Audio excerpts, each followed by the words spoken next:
Hi, I'm Brett. Today we've got a video update on the Toyota 86/BRZ, and behind me is the brand new model MY17, MY18, which is easy to identify because they come out in a hyper blue and the orange color depending on the manufacturer you buy them from. But when you lift the bonnet, the dead giveaway is a red inlet manifold, and you can see this has now got an aluminium inlet manifold as opposed to the previous models such as mine, which has got a plastic inlet manifold, and it's also got a slightly different air box with a bit of a revision made to the inlet pipe here. Now the important thing is Subaru and Toyota quote some impressive improvements in power figures with particularly this car, as is 152 kilowatts at 7,000 RPM or 212 Newton meters for the manual model, or 147 kilowatts at 7,000 RPM and 205 Newton meters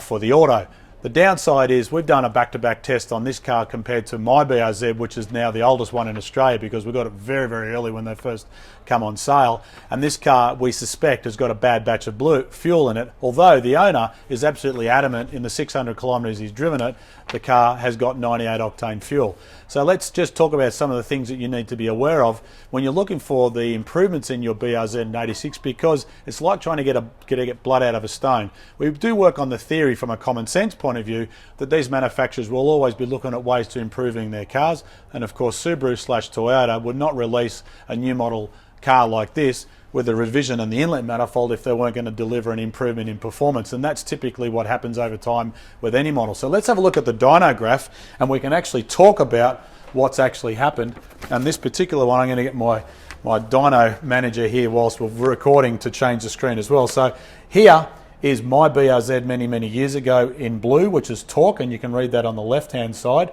and the power is the dotted green line, which you can read from the right hand side, and you can see here the difference in the power measured at the hubs on our dyno. Now the concerning part is the solid green line is this particular car after it's been custom tuned, because we've had to pull a lot of ignition timing out of the car because we suspect it does not have 98 octane fuel, and you can see how much lower this car is with the final tune with torque as well compared to my standard BRZ. So let's change the graph. Standard power run here, you can see how we've improved the torque as opposed to when the car was delivered, and you can see the increase in performance with the solid green line. And this is what you feel, because don't fall into the trap of thinking you can tune this part out. With a hub dyno, it's very accurate, and on a roller dyno this is often smoothed out and not obvious, but on a hub dyno very accurately reported. And you can see how up here the car's starting to get right to its peak power and performance when you're tuning it to within an inch of its ability from a reliability point of view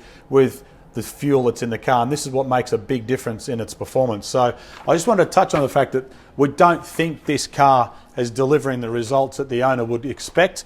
We want to make sure he goes away, puts a couple more tanks of fuel through the car, and then we'll get it back and we'll run it up on the dyno, do a triple check on it again to make sure he gets the right result. So when you're getting your car tuned, this is a really good example of how you want to deal with a workshop that's got a lot of data so they can compare their information. And a lot of our cars are either done on the road or done on the dyno depending on the application, but we've got a lot of data to compare to. And we see so many cars going through the workshop now where the original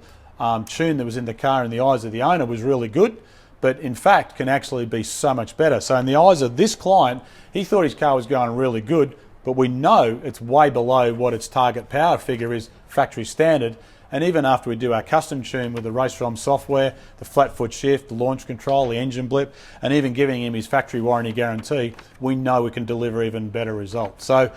again, check out who you're getting your tune done, do a bit of research on their background, and make sure no matter where you are in the world, you're dealing with someone who's reputable and can give you that peace of mind. But for today, my name is Brett Middleton. We'll do another video update for sure on this car soon, so you can understand to expect what to get out of the latest model Toyota 86 and the Subaru BRZ.